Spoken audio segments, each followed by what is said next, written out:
Hello class and professor, my name is Matthew and this short video is on the information processing approach, a focus on metacognitive strategies.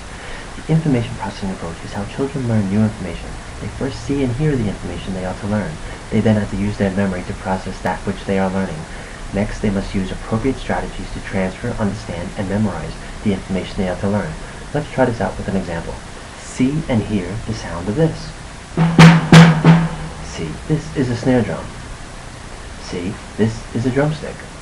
I am striking the snare drum with a drumstick.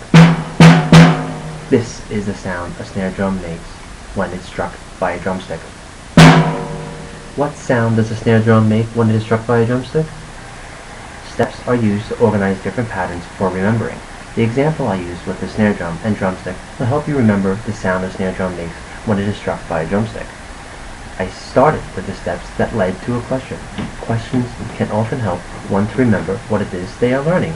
For reading, developing questions may help you paraphrase and be able to recall important events that may take place in a story. To understand something new, you must first have an understanding and be able to recall previous information. You may previously had a recollection of what a drum may look or sound like. You may also have a recollection of what a drumstick may look like.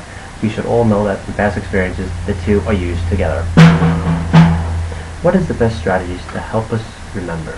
I'm glad you asked. Different strategies help us in unique ways. Young children focus usually on one topic at a time. For myself, organizational strategies help. Understanding a sequence of steps is what I do when describing that which I am teaching.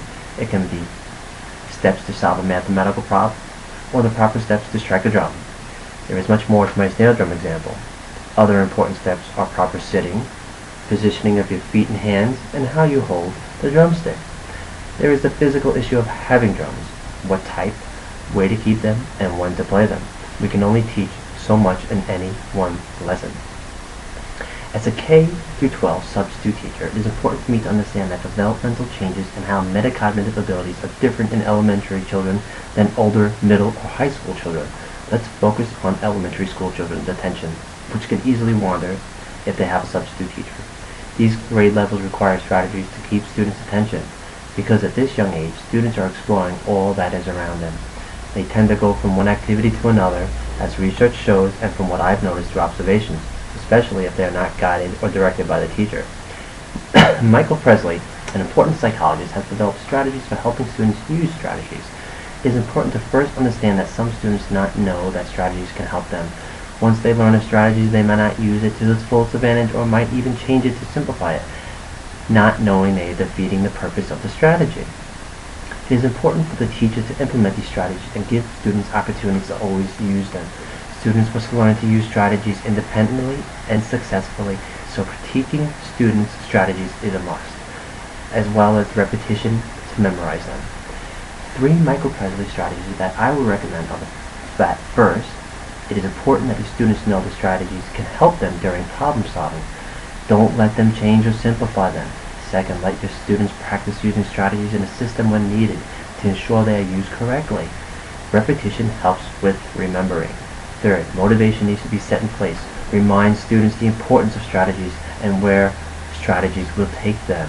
Use examples of successful people they can relate to, parents, favorite celebrities, or musicians. In conclusion, metacognitive, or knowing about knowing, is important for early elementary students. As a future 2nd or 3rd grade teacher, it is important to understand the concept that young children's metacognitive abilities are different from adults. Learning and knowing what you know are important. If a metacognitive strategy are implemented, students on each learning level will ensure they obtain the knowledge they need to know and monitor, which will give them a better memory so they can recall their knowledge when they need it. Students need to be able to link associated knowledge and organize their thoughts like a filing cabinet with headings and subheadings. For example, music can be one heading with 2 subheadings, such as musical styles and musical instruments. The teacher must be able to ensure their students will have a learning, memorable experience. Thank you for taking the time to watch this short video.